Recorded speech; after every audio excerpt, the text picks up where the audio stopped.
Welcome to the deep dive. You've sent us a fascinating collection this time, speeches from Emperor Haile Selassie I. Yeah, really interesting material. So our mission here is, well, to dig into these speeches and pull out the core of his thinking, his ideas on leadership, national development, Ethiopia's place in the world. Exactly. We're trying to get you the key insights without you having to read volumes of text. And what's great about speeches, I think, is you're getting it directly from the source. His own words, his priorities. Right. Often at really pivotal moments, too. These aren't just recollections. They're statements of intent delivered in real time. And the sheer range is something else. I mean, everything from building schools, boosting agriculture, to really complex international diplomacy, peace efforts, even cultural stuff. There are some connections in there that might surprise you, actually. Okay, so where should we start? Maybe with that core idea you mentioned, modern Ethiopianism. Yeah, I think that's the best starting point. It really acts as a kind of lens for understanding his whole vision. So what is it exactly? Well, it's this deliberate effort to blend Ethiopia's really ancient heritage with modern advancements. Yeah. But selectively. It wasn't about just throwing at the old or, grabbing everything new. Careful integration. Precisely. He actually put it very clearly in a speech. I think it was celebrating their victory anniversary. Let me see if I can find the quote. Here. He said, "Ethiopia is an ancient land, and her civilization is the result of the harmonious alchemy of the past and the present, and upon which we confidently build for the future." Wow, harmonious alchemy. That's quite a phrase. Isn't it? He goes on, "This heritage is the bedrock of modern Ethiopia. In it, the people have chosen to distill from the past that which is useful and enduring, to adapt those worthwhile attributes of our present-day world, and to fashion this modern Ethiopianism the foundation of our social order." So the people chose to distill. That's key, isn't it? It implies agency. Absolutely. It suggests an active process, not something imposed. They're building on their own foundations, confidently choosing what modern elements fit. It's like renovating a historic house rather than tearing it down. Keep the structure, add modern comforts. That makes sense. And this idea of building a strong, modern Ethiopia, that leads right into education, doesn't it? That seems to come up constantly in these speeches. Oh, constantly. It's a definite through line.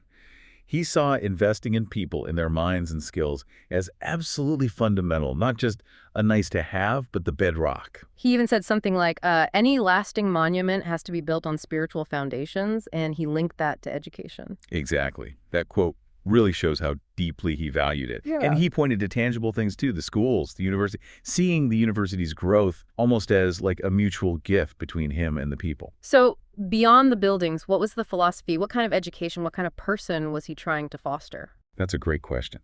He talks a lot about teachers' roles, instilling wisdom, foresight, patriotism, self-discipline. It wasn't just about knowledge transfer. Molding character as well as minds. Precisely.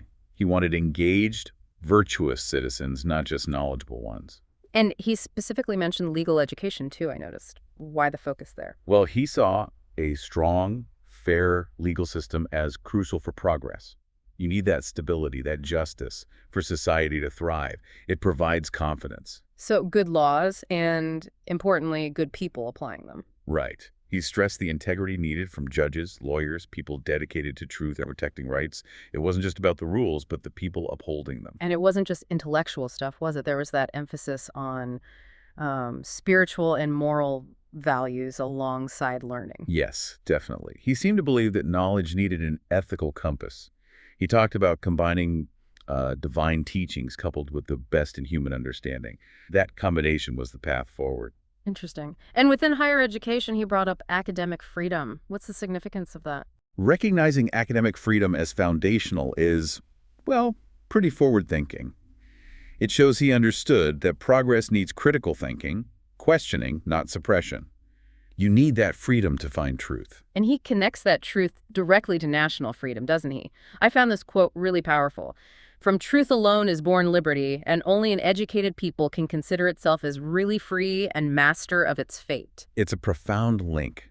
He's saying political independence isn't the whole story. Real freedom needs an informed population that understands its rights, participates, makes its own decisions. Less easily manipulated, more in control of their destiny. Exactly. And educated people are masters of their fate, as he put it. Okay, so education is clearly central.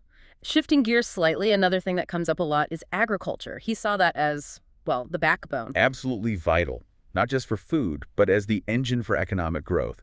He Yeah. said, a country and a people that become self-sufficient by the development of agriculture can look forward with confidence to the future. It's about building that solid economic base first. He even framed it historically, right? Reminding people that settled communities came from developing farming skills. Yeah, showing its deep roots.